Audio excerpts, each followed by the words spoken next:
नमस्कार, जय हिंद। आज का वीडियो है बिहार पुलिस 21,391 की जो तैयारी कर रहे हैं उनके लिए। और इसमें हम लोग आज केवल और केवल रसायन शास्त्र यानी केमिस्ट्री के 50 अति महत्वपूर्ण प्रश्न जो है उस पर हम लोग चर्चा करेंगे। आपको पता है, अगर आप लोग नए हैं तो मैं ये बता दूं कि बिहार पुलिस में केमिस्ट्री से भी 7 से 8 प्रश्न 9 प्रश्न पूछे जाते हैं, जो कि ठीक ठाक प्रश्न हैं।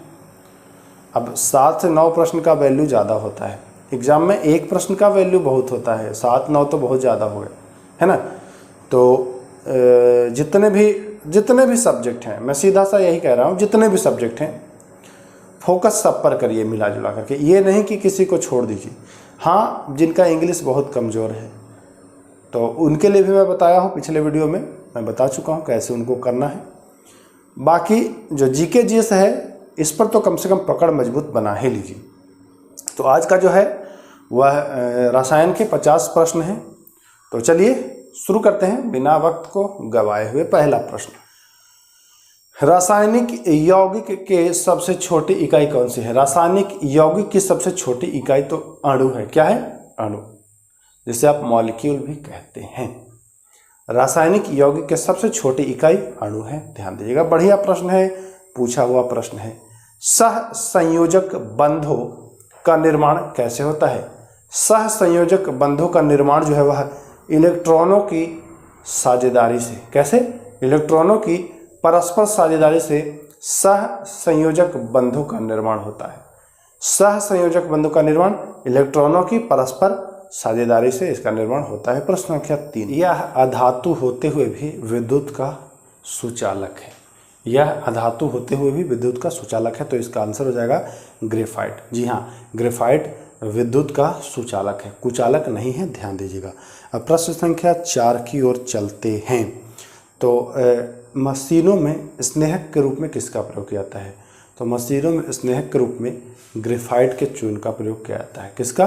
ग्रेफाइट के चूर्ण का प्रयोग किया जाता है, तो ध्यान दीजिएगा। चलते हैं क्वेश्चन नंबर 5 की। सोडियम क्लोराइड में कौन सा बंध होता है? तो विद्युत संयोजी बंध। सोडियम क्लोराइड विद्युत संयोजी बंध होता है। किसी तत्व की परमाणु संख्या वस्तुतः क्या है? देखिए, ये वाला बहुत बढ़िया प्रश्न है और बहुत लोग फंसते हैं इसमें।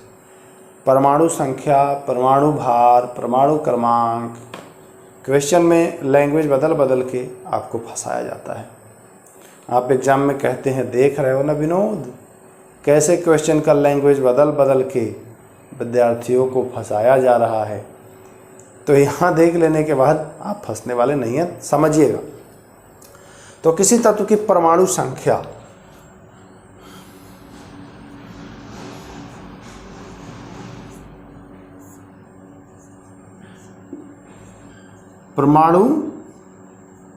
परमाणु संख्या की बात करें, उसके नाभिक में स्थित प्रोटॉनों की संख्या। देखिए, परमाणु, प से परमाणु और प से प्रोटॉनों। प्रोटॉनों इसलिए लिख रहे हैं क्योंकि आप समझ लें अच्छे से। परमाणु प से शुरू होता है और प्रोटॉन भी प से शुरू होता है। तो प्रोटॉनों की संख्या को ही परमाणु संख्या कहा जाता है। प्रोटॉनों की संख्या को ही परमाणु संख्या कहा जाता है, ध्यान दीजिएगा। प्रोटॉन संख्या, परमाणु संख्या। चलिए अगला प्रश्न, प्रश्न संख्या 7 की ओर चलते हैं। आधुनिक आवर्त सारणी किसके द्वारा प्रस्तुत किया गया था? आधुनिक आवर्त सारणी जो है वह मोजले के द्वारा प्रस्तुत किया गया था। किसके द्वारा? मोजले के द्वारा, ध्यान दीजिएगा। चलिए प्रश्न संख्या 8, विद्युत संयोजन एवं सह संयोजक बंध किसमें होते हैं?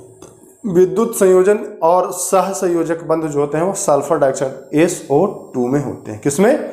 विद्युत संयोजन और सह संयोजक बंध जो है वह SO2 सल्फर डाइऑक्साइड में होते हैं। आधुनिक रसायन विज्ञान का जनक या फादर ऑफ केमिस्ट्री, तो फादर ऑफ केमिस्ट्री लेवोजियर को कहा जाता है। किसे? लेवोजियर। ये भी एंटोनी वॉन लेवोजियर। डाल्टन के अणु को क्या नाम दिया गया था? तो डाल्टन का जो अणु था उसको परमाणु यौगिक परमाणु नाम दिया गया था। क्या? परमाणु यौगिक परमाणु नाम दिया गया था। उत्कृष्ट गैसों की संयोजकता होती है, तो उत्कृष्ट गैस या नोवेल गैसों की जो संयुक्ता होती है वह 0 होती है, शून्य होती है। कितना? शून्य, ठीक ना। पदार्थ की 5 अवस्था अब ज्ञात हो गई है। कौन कौन?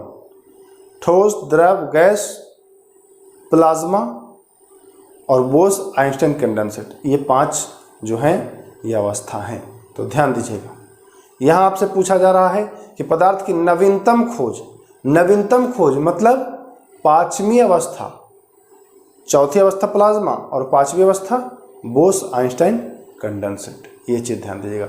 पदार्थ की 5 अवस्था, पहले हम लोगों ने 3 पढ़ा था, ठोस, द्रव, गैस, चौथा प्लाज्मा और 5वां जो है बोस-आइंस्टाइन कंडेंसेट। ये ध्यान दीजिएगा। तो नवीनतम है बोस-आइंस्टाइन कंडेंसेट या बोस-आइंस्टाइन संघनन। 14 नंबर, वह जलीय विलयन जो लाल लिटमस को नीला कर देता है। लाल को नीला, पिछली वीडियो में आपने पढ़ा होगा कि नीला से लाल। देखिए फिर मैं उस चीज को दोहराता हूं। यहां अम्ल जो है,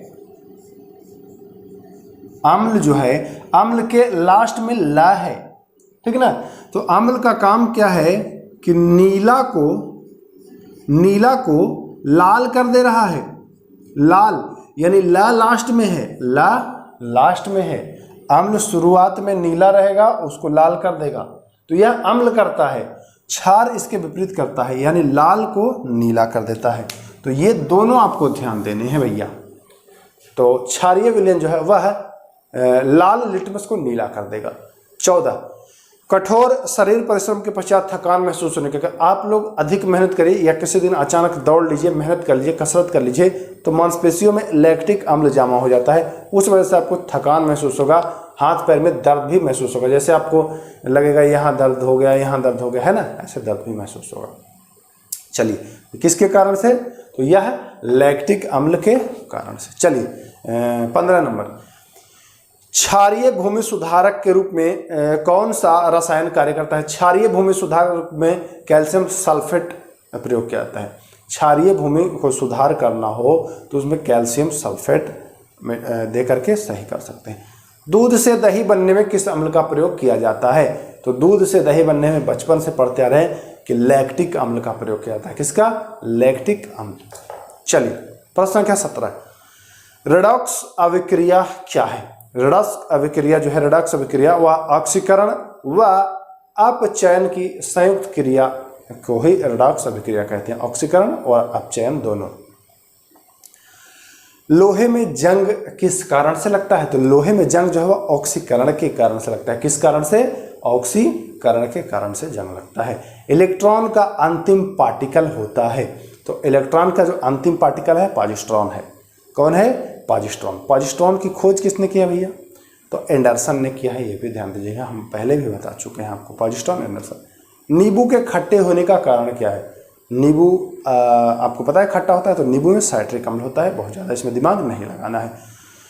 स्वचालित वाहनों में प्रयोग होने वाली बैटरी में कौन सा अम्ल होता है? तो जो स्वचालित जो वाहन होता है, सेल्फ वाली, है ना, जिसमें किक बिना मारे भी आप चालू कर सकते हैं, तो उसके बैटरी में सल्फ्यूरिक अम्ल होता है, H2SO4। ध्यान दीजिएगा। चलिए 22 नंबर प्रश्न, खाद्य पदार्थों के परीक्षण हेतु किस रसायन का प्रयोग किया जाता है? तो खाद्य पदार्थों के परीक्षण हेतु बेंजोइक अम्ल का प्रयोग किया जाता है। किसका? बेंजोइक अम्ल। बढ़िया प्रश्न है, बहुत बार पूछा गया है, तो ध्यान दीजिएगा। खाद्य पदार्थों के परीक्षण हेतु बेंजोइक अम्ल का प्रयोग किया जाता है। मैं बार बार कहता हूं कि सबसे कम समय में और सबसे ज़्यादा क्वेश्चन कराता हूं यूट्यूब पर बिहार पुलिस वालों के लिए। कम से कम 15-20 मिनट में 50 प्रश्न आपको देता हूँ। बकवास ज़्यादा नहीं करता हूँ, क्वेश्चंस देता हूँ, क्योंकि एग्जाम का समय नज़दीक है, ऐसे में बकवास करना उचित नहीं होगा, ठीक है। तो चलिए, मृदा में सर्वाधिक अम्ल मुक्त करने वाला तत्व कौन सा है? तो मृदा में सर्वाधिक अम्ल मुक्त करने वाला तत्व अमोनियम सल्फेट है। कौन है? Ammonium sulphate. जिप्सम का रासायनिक नाम क्या है? नाम, सूत्र नहीं पूछ रहा है, नाम। तो कैल्शियम सल्फेट डिहाइड्रेटेड। जी हाँ, कैल्शियम सल्फेट डिहाइड्रेटेड ही इसका नाम है। तत्व का गुणधर्म निर्धारित होता है तो उसके परमाणु क्रमांक से। किसी तत्व का गुणधर्म जो निर्धारित होगा वह उसके परमाणु क्रमांक से निर्धारित होगा। चलिए अगला 26 नंबर, किस मॉडल को आधुनिक भौतिकी की आधारशिला माना गया है? किस मॉडल को माना गया है आधुनिक भौतिकी की आधारशिला? तो नील्स बोर का मॉडल। नील्स बोर का जो मॉडल है उसे आधुनिक भौतिकी आधारशिला माना गया। परमाणु में प्रोटॉन कहाँ होता है, तो अभी आपको बताया कि नाभिक में जो प्रोटॉनों की संख्या होती है उसे ही तो कहाँ होता है, प्रोटॉन नाभिक में होता है, नाभिक के भीतर। 28 नंबर, परमाणु के कक्षकों को भरने का क्रम किसके द्वारा नियंत्रित किया गया है, तो अफबाउ का एक सिद्धांत है, उसी सिद्धांत से ये नियंत्रित हुआ है। वे तत्व जिनकी परमाणु संख्या को Z से संकेतित किया गया है तथा द्रव्यमान संख्या A है ना, परमाणु संख्या को Z से या द्रव्यमान संख्या को A से किया गया है, अलग हो। परमाणु संख्या Z तथा द्रव्यमान संख्या भिन्न हो परंतु उसके नाभिक में न्यूट्रॉनों की संख्या समान हो। सीधा सा प्रश्न समझिएगा, परमाणु संख्या भी दोनों का अलग हो और जो परमाणु भार है ना, परमाणु द्रव्यमान, हाँ वही परमाणु द्रव्यमान जो है वह भी अलग हो, लेकिन उसके नाभिक में जो न्यूट्रॉन है उसकी संख्या समान हो। तो ऐसे स्थिति में क्या कहते हैं, तो इस चीज़ को सम न्यूट्रॉनिक, न्यूट्रॉनों की संख्या समान है इस वजह से सम न्यूट्रॉनिक कहते हैं। अगला 30 नंबर, रासायनिक तत्व के परमाणु के संदर्भ में चुंबकीय क्वांटम संख्या का संबंध किससे है, तो विन्यास अभिविन्यास से संबंधित है। किससे संबंधित है, अभिविन्यास से संबंधित है।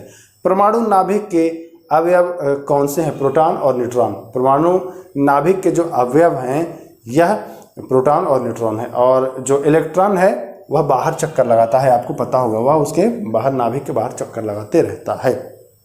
32, प्रोटॉन और इलेक्ट्रॉन के द्रव्यमान का अनुपात, बढ़िया प्रश्न है। प्रोटॉन और इलेक्ट्रॉन के द्रव्यमान का अनुपात, तो 1837 प्रोटॉन रहेगा तो 1 इलेक्ट्रॉन रहेगा। ध्यान दीजिएगा, प्रोटॉन इलेक्ट्रॉन के परमाणु का द्रव्यमान जो है, अनुपात का द्रव्यमान जो है वह है 1837:1। किसी एक ही परमाणु में 2 इलेक्ट्रॉन की चारों क्वांटम संख्या समान नहीं हो सकती। यह नियम किसने दिया था, तो यह नियम पाउली ने दिया था। इस क्वेश्चन को रट लीजिए, चिपका लीजिए, यह क्वेश्चन हूबहू आ जाता है। किसी एक ही परमाणु में 2 इलेक्ट्रॉनों की चारों क्वांटम संख्या समान नहीं हो सकती है, यह नियम पाउली का है। वह एकमात्र ऐसा तत्व जिसके समस्थानिकों के नाम भिन्न भिन्न हैं। इसके समस्थानिक के नाम हाइड्रोजन, जो हाइड्रोजन है ना, इसके समस्थानिक के नाम भिन्न है। प्रोटियम है, ड्यूटेरियम है और ट्राइटियम है, तीनों का नाम भिन्न भिन्न है इसके समस्थानिक का। बढ़िया प्रश्न, फिर से एक बार समझिए।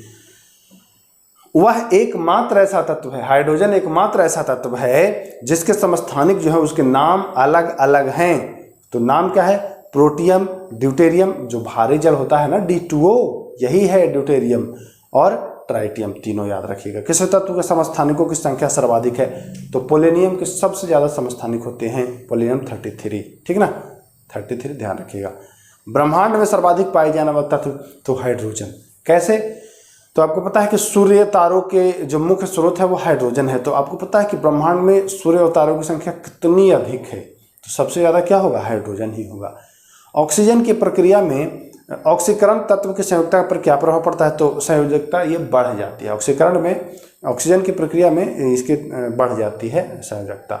न्यूट्रिनो किस प्रकार का कण है, तो यह अस्थायी कण है। कैसा है, अस्थायी। 39 नंबर प्रश्न, फोटोग्राफी में किस अम्ल का प्रयोग किया जाता है, तो ऑक्सैलिक अम्ल। ऑक्सैलिक अम्ल आपको कहाँ से मिलता है, तो पालक से मिलता है, टमाटर से मिलता है, ऑक्सैलिक अम्ल मिलता है, तो ध्यान दीजिएगा। बेकिंग पाउडर के निर्माण में किस अम्ल का प्रयोग, तो टर्टरिक अम्ल का, बेकिंग पाउडर के निर्माण में टर्टरिक अम्ल का प्रयोग किया जाता है। अगला प्रश्न 41 नंबर, पेय सोडा की रासायनिक प्रकृति कैसी होती है, तो पेय सोडा जो पीते हैं उसकी अम्लीय होती है। कैसी होती है, अम्लीय। ऑयल ऑफ विट्रियोल किसे कहा जाता है, ऑयल ऑफ विट्रियोल कहा जाता है सल्फ्यूरिक अम्ल को। सेब में जो एसिड अम्ल पाया जाता है वह कौन सा अम्ल है, तो मैलिक एसिड है, मैलिक एसिड। रसायन उद्योग में कौन सा अम्ल तेजाब के रूप में जाना जाता है, रासायनिक उद्योग में तेजाब के रूप में जानते हैं, या पूछेगा तेजाब कहते हैं तो सल्फ्यूरिक अम्ल को ही कहते हैं, ध्यान रखिएगा। किसे नीला थोथा भी कहा जाता है, कॉपर सल्फेट को नीला थोथा भी कहा जाता है। किसे कहा जाता है, कॉपर सल्फेट नीला थोथा कहा जाता है।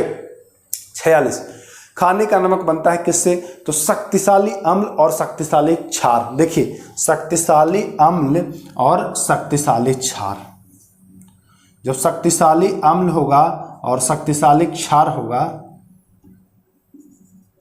शक्तिशाली क्षार को मिलाएंगे तो न्यूट्रल हो जाएगा, उदासीन हो जाएगा, उदासीन हो जाएगा, ठीक ना। तो ऐसे ही नमक का निर्माण होता है। शक्तिशाली अम्ल और शक्तिशाली क्षार से ध्यान दीजिए। प्रश्न संख्या 47, टूटी हुई हड्डियों को जोड़ने के लिए किस प्रयुक्त क्षारक का प्रयोग किया जाता है? तो यह है कैल्शियम सल्फेट हेमीहाइड्रेट का प्रयोग किया जाता है। किसका? कैल्शियम सल्फेट हेमीहाइड्रेट का प्रयोग किया जाता है। ऐसा अम्ल जिसमें ऑक्सीजन अनुपस्थित होता है, ऐसा अम्ल जिसमें ऑक्सीजन अनुपस्थित होता है तो वो होता है HCl, हाइड्रोक्लोरिक अम्ल में ऑक्सीजन नहीं होता है। 49, अम्लीय विलयन का पीएच मान, तो जो अम्लीय होगा वह 7 से कम होगा, क्षारीय होगा 7 से अधिक होगा, जो उदासीन होगा वह बिल्कुल 7 होगा। सबसे मजबूत बंध कौन बनाता है? सबसे मजबूत बंध जो है वह कौन बनाता है? तो एकल बंध जो होता है वह सबसे मजबूत बंध होता है। बोर का परमाणु मॉडल सिद्धांत किस नियम के विपरीत है? तो मैक्स प्लैंक सिद्धांत का जो नियम है प्लैंक सिद्धांत के विपरीत है बोर का परमाणु मॉडल। 52 नंबर, जब इलेक्ट्रॉन एक चुंबकीय क्षेत्र से गुजरता है तो उस पर क्या प्रभाव पड़ता है? इलेक्ट्रॉन जो है वह किसी चुंबकीय क्षेत्र से गुजरेगा तो इसकी ऊर्जा और वेग में भी वृद्धि हो जाएगी, ठीक है ना, ऊर्जा और वेग में वृद्धि हो जाएगी। प्रश्न संख्या 53 और आज का आखिरी सवाल, किसी तत्व का परमाणु भार किसके बराबर होता है? परमाणु भार जो होता है वह तुल्यांकी भार गुणे संयोजकता के बराबर होता है। किसी तत्व का परमाणु भार तुल्यांकी भार और संयोजकता के बराबर होता है। तो मैं उम्मीद करता हूँ सारे प्रश्न आपको अच्छे लगे होंगे। पीडीएफ के लिए आप टेलीग्राम विजिट कर सकते हैं, टेलीग्राम से आप इसका पीडीएफ निःशुल्क प्राप्त कर सकते हैं। तो फिर मिलेंगे, नमस्कार, जय हिंद।